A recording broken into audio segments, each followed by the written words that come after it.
For me, I am trying to remember that even the clothes I wear and the food I eat, these basic necessities, are tied to other human beings. Do you know where your clothes come from?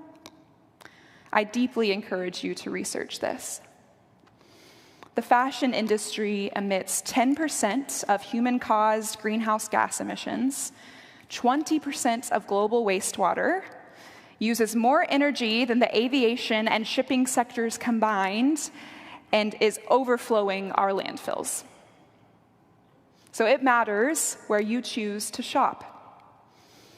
For example, Shein is a Chinese fast fashion online retailer founded in 2012 and known as the chic shopping platform to discover trendy styles for cheap prices with an endless array of clothing pieces to toss in one's shopping cart online. So while they try to market themselves as accessible for people on a budget, they are actually destroying the environment and committing atrocious human rights violations every day. Shein is always tempting because of its incredibly cheap prices, but do you know who suffers from that?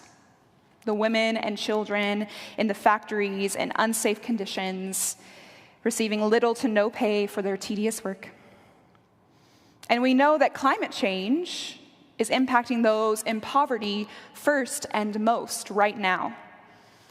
So it's ironic that fast fashion companies try to market themselves as accessible for all. Do you know where your food comes from? We live in such a different world than even just one generation before us. Those who bought from their farmer neighbors or were farmers themselves. Now we compare prices, but we do not know if immigrants are being used in blistering hot temperatures to harvest and prepare the fruits and vegetables we eat for little pay. These are just two of the ways that we have been insulated from knowing what goes into the things that we buy every day. Look away from them, the systems say. While we might not all have the capacity to think through these conscious, countercultural choices every day, we can take small steps. Maybe decide to only thrift your clothes or use the Good On You app to check the sustainability rating of the store you buy, maybe even just committing to that for 1 month.